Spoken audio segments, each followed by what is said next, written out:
दोस्तों जय माता दी। आज हम जानेंगे ज्येष्ठा नक्षत्र के बारे में, जिसके चारों चरणों में होती है वृश्चिक राशि। इसकी हर अच्छी बुरी बातें हम जानेंगे और जो बुरी बातें हैं उन्हें अच्छा करने के लिए क्या उपाय करना चाहिए ये भी समझेंगे।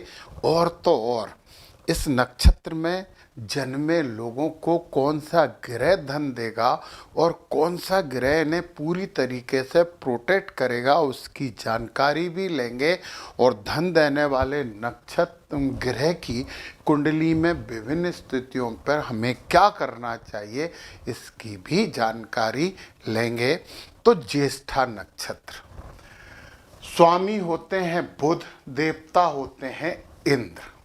नक्षत्र प्रतीक है छाता, वज्र प्रमुख तारा, तत्व है अग्नि, प्रवृत्ति है राजस, गण राक्षस है, योनि है हिरण, नाड़ी अंत है, वर्ण शूद्र है और दिशा उत्तर है। ये वर्ण की जब बात करता हूँ तो इसमें जातिवाद नहीं है। ये ब्राह्मण भी ज्येष्ठा नक्षत्र वाला शूद्र वर्ण का होता है, ये बात आप समझ लें। तो गंडमूल श्रेणी में होने के कारण इस नक्षत्र के जातकों को संघर्ष तो करना पड़ता है। ज्येष्ठा नक्षत्र में जन्म लेने वाले जो जातक होते हैं वो अपने दिल की सुनते हैं और छोटी छोटी बातों पर भी बहस करने के लिए तैयार हो जाते हैं, परंतु ये लोग खुली मानसिकता के लोग होते हैं, सीमाओं में बंधकर अपना जीवन नहीं जीते हैं। ये बहुत अच्छी बात है, ये किसी की नहीं सुनते, अपने मन की करते हैं, मतलब ये मन के राजा हैं। इन्हें सामान्यतः इसी के कारण हठी कहा जाता है। इन्हें बहुत जल्दी आजीविका के क्षेत्र में उतरना पड़ता है, ये जल्दी ही जिम्मेदारियां ले लेते हैं।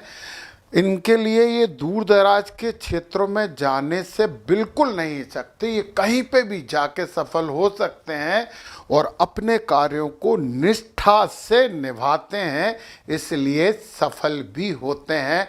जो बातें पहले जो नकारात्मक थी, बाद का सेंटेंस सुन के आप 100% पॉजिटिव हो जाना कि ये अपने कार्यों को निष्ठा से निभाते हैं, इसलिए सफल भी होते हैं। चलिए इस नक्षत्र के बारे में और कुछ जानते हैं, परंतु वो जानने से पहले एक बात बता दूं, कृष्णमूर्ति पद्धति पर मेरी क्लास 17 जनवरी से प्रारंभ होने वाली हैं।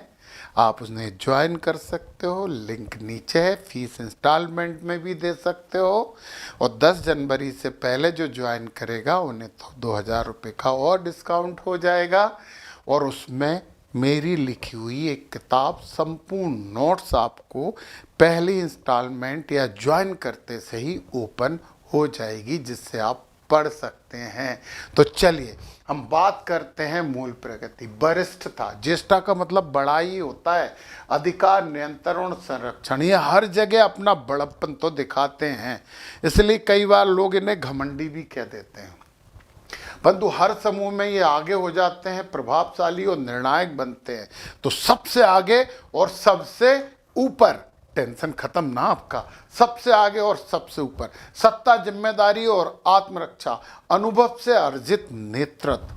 ये नक्षत्र शक्ति देता है परंतु परीक्षा भी लेता है, शक्ति के साथ परीक्षा, तो बहुत अच्छी बात है। मानसिकता में अत्यधिक स्वाभिमानी होते हैं, आत्मविश्वासी और प्रभावी व्यक्तित्व होता है, इनका प्रभाव तो अलग होता है। परिस्थितियों पर नियंत्रण रखने की तीव्र इच्छा होती है, हर चीज को अपने नियंत्रण में लेना चाहते हैं। भीतर असुरक्षा, परंतु बाहर से तो ये कठोर दिखते हैं, अंदर से नरम है। निर्णय क्षमता तीव्र पर संदेह करने की आदत होती है। अपमान को लंबे समय तक स्मरण रखते हैं और बदला लेके मानते हैं, तो ये भी तो अच्छी बात है। कैरियर में प्रशासन, पुलिस, सेना, सुरक्षा सेवा सबसे अच्छा कैरियर। प्रबंधन, नेतृत्व पद, राजनीति, रणनीति, गुप्तचरकार, कितने अच्छे अच्छे कैरियर हैं ज्येष्ठा नक्षत्र वालों के। तकनीकी, संचार, विश्लेषणात्मक कार्य, ऐसे क्षेत्र जहां नियंत्रण और निर्णय आवश्यक है वहां पे तो ज्येष्ठा वाले सर्वश्रेष्ठ होते हैं। दाम्पत्य एवं संबंध पर शादीशुदा है तो रिश्तों में प्रवृत्ति की प्रवृत्ति, अपनी दादागिरी चलाना चाहते हैं, वो पति हो या आप पत्नी हो, कोशिश तो यही करते हो कि आपकी चले। जीवन साथी पर संरक्षण और नियंत्रण दोनों करते हैं, अहम टकराव की संभावना है। जीवन साथी भी ज्येष्ठा वाला हो गया तो फिर क्या होगा, तो फिर भगवान जाने। विश्वास और संवाद से संबंध स्थिर होते हैं, विवाह में देरी के बाद स्थायित्व तो आ जाता, जैसे जैसे परिपक्वता आती है वैसे वैसे अच्छा होता चला जाता है। विशेष शुभता उपाय, इसका स्क्रीनशॉट ले लीजिए। अधिकार एवं प्रतिष्ठा स्थिरता उपाय, बुधवार को हरी सब्जी या मूंग दाल दान करें। इंद्र मंत्र का 21 दिनों तक जप करें। ओम इंद्राय नमः। वरिष्ठों और गुरुजनों का सम्मान तो सबको ही फायदा देता है। बुध दोष की शांति के लिए बुधवार को गणेश पूजन, ओम बम बुधाय नमः के 108 बार, और वाणी पे नियंत्रण रखना, कटु मत बोलना भैया। शत्रु एवं भय निवारण, मंगलवार या बुधवार को हनुमान चालीसा करिए। छात्रा या वस्त्र दान करिए। अनावश्यक विवाद में मत फंसा करो, आप पड़ जाते हो, मत पड़ा करो। नक्षत्र बल वृद्धि उपाय, नेतृत्व में न्याय और करुणा, यदि आप नेतृत्व कर रहे हो तो सबको आप बराबर स्नेह दो और उनको प्रोटेक्ट करो। शक्ति का दुरुपयोग ना करें, शक्तिशाली तो आप होते ही हो। जल स्रोतों की स्वच्छता में योगदान दें। नदी वगैरह की साफ सफाई ये होती है ना, जो नदी में फूल वगैरह और ये सब डालते हैं, मत डालने दिया करो, पानी गंदा होता है, इसलिए इस चीज़ से बचा करो। विशेष सावधानी, अहंकार और संदेह से हानि हो सकती है, दोनों से बचना। अत्याधिक नियंत्रण संबंध बिगाड़ सकते हैं। मूत्र तन नसों और मानसिक तनाव पर थोड़ा सा ध्यान दोगे, योगा करोगे तो बिल्कुल अच्छा होने वाला है। अब हम आ जाते हैं मंत्रों पर, और ये दिव्य मंत्र हैं। ओम एम ज्येष्ठाय नमः का बुधवार प्रातः या संध्या 108 बार हरे या नीले आसन पर आप जप करें। परंतु मैं आपको सलाह दूंगा कि आप इनको अपनाएं। ओम इंद्राय नमः 108 बार रोज जप करने लगें ज्येष्ठा नक्षत्र वालों, बहुत अच्छा होगा। और यदि आप इसकी जगह ये कर सकते हो तो और ही उचित होगा, बहुत उत्तम होगा। ओम इंद्राय विद्महे महाबलाय धीमहि तन्नो इंद्रा प्रचोदयात, इसके 108 बार जप कर लो तो बहुत, कम से कम जिस दिन ज्येष्ठा नक्षत्र में चंद्रमा हो उस दिन तो आप ये कर ही सकते हो, करना चाहिए। चलिए चारों चरणों की बात करते हैं। प्रथम चरण, ज्येष्ठा नक्षत्र में हमने बात की थी, तो प्रथम चरण के स्वामी गुरु हैं। आप बुद्धिमान हो जाते हो, राशि वृक्षित है, मंगल का प्रभाव पड़ता है आपके ऊपर, तो थोड़े एग्रेसिव भी रहते हो, परंतु ज्ञान आपको अच्छा कर लेता है।